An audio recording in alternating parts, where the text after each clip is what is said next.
नौकरी की ज़रूरत किसे नहीं होती है और नौकरी पाने के लिए लोग आजकल जो नौकरी उपलब्ध कराने वाली वेबसाइट्स हैं उस पे अपना रजिस्ट्रेशन कराते हैं और इसी के दौरान बहुत सारी नौकरियां मिल भी जाती हैं। लेकिन अब ठगों ने एक नया तरीका अपनाते हुए इन्हीं वेबसाइट को अपना निशाना बना लिया है।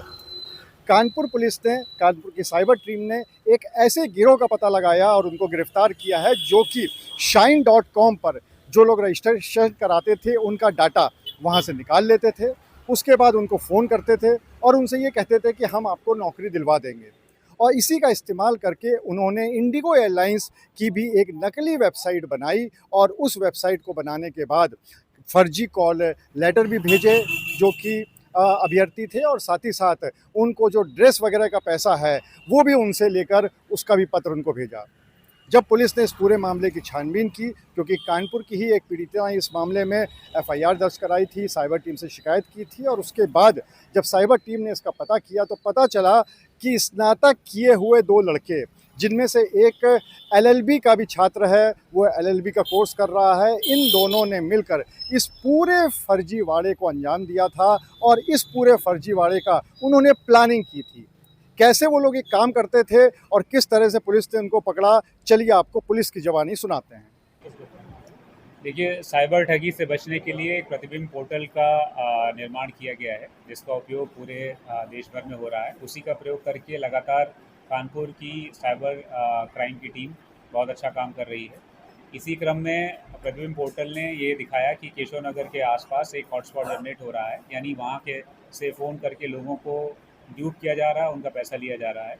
जब इसके बारे में हमारी टीम ने फर्दर जो विक्टिम्स हैं उनसे बात करी तो ये समझ में आया कि उनको इंडिगो एयरलाइंस के नाम पर नौकरी देने के नाम पर उनको ठगा जा रहा है और उनसे फिर कॉल लेटर भेजने के या ट्रेनिंग के नाम पे चार्जेस लिए जा रहे हैं। उसके बाद फ़ोन बंद कर दिया जा रहा है। इसी में जब विक्टिम से एक बात करी गई तो उस विक्टिम ने कानपुर यहाँ आकर जनपद कानपुर में मुकदमा लिखवाया और फिर उसके बाद हमारी टीम ने आगे काम किया। तो इसमें समझ में आया कि इस पूरे गैंग का सरगना एक अभिषेक नाम का एक लड़का है जो जालौन के माधोगढ़ का रहने वाला है और पूर्व में भी मुंबई से जेल जा चुका है। ये पढ़ाई करने के बाद ये ऐसे इस तरह के जो और साइबर ठग थे उनके संपर्क में आया और उसने काम सीखा। तो जो प्रेजेंट घटना है इसमें इसने एक indigo-relations.in करके एक वेबसाइट बनाई, उसका डोमेन नेम अपने नाम से रजिस्टर कराया और फिर जो इंडिगो कंपनी के लोगो का इस्तेमाल करते हुए फर्जी अपॉइंटमेंट लेटर और कॉल लेटर बनाए और फिर जो shine.com करके एक ऐसी साइट है जिस पे जो अनएम्प्लॉयड लोग हैं वो अपना रिज्यूमे अपलोड करते हैं नौकरी के लिए। वहाँ से विक्टिम्स का डेटा निकाला और फिर उनको अपने साथियों के माध्यम से फ़ोन करना शुरू किया। जो लोग इसके झांसे में आ जाते थे उनको इंडिगो एयरलाइंस में नौकरी देने के नाम पर ये कॉल लेटर वगैरह भेजता था और उसके बाद उनसे पैसा लेता रहता था। इस प्रकार से ये इन लोग को ड्यूप कर रहा था। इसी में हमने जो इसका एक साथी है राजनाथ सिंह, उसको भी पकड़ा है और ये इनके अतिरिक्त 4 और मेंबर इस गैंग में हैं जो अभी वांछित हैं, फरार हैं। शीघ्र उनकी गिरफ्तारी की जाएगी और हम धीरे धीरे अन्य विक्टिम से भी बातचीत कर रहे हैं और उनसे भी इसके बारे में जानकारी ले रहे हैं। शुरुआती जांचों में तो कितने लोगों को लोन काम आया? अभी तक जो एनसीआरबी पोर्टल पे उपलब्ध डेटा है उसके माध्यम से 15 विक्टिम्स के बारे में हमको जानकारी मिली जिनसे हम संपर्क कर रहे हैं। पुलिस के अनुसार इस पूरे गिरोह में तकरीबन 6 लोग शामिल हैं, जिसमें से 2 लोगों की गिरफ्तारी हो गई है।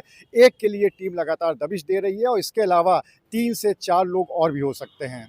ये गिरोह पूरा कानपुर के साथ साथ नोएडा में भी ऑपरेट करता था, इसलिए पुलिस ये भी देख रही है कि कितने लोग इस गिरोह के शिकंजे में आए थे और इस पूरे गिरोह में और कितने लोग हैं जो कि ये काम कर रहे हैं। अनुराग अग्रवाल, टीवी 9 कानपुर।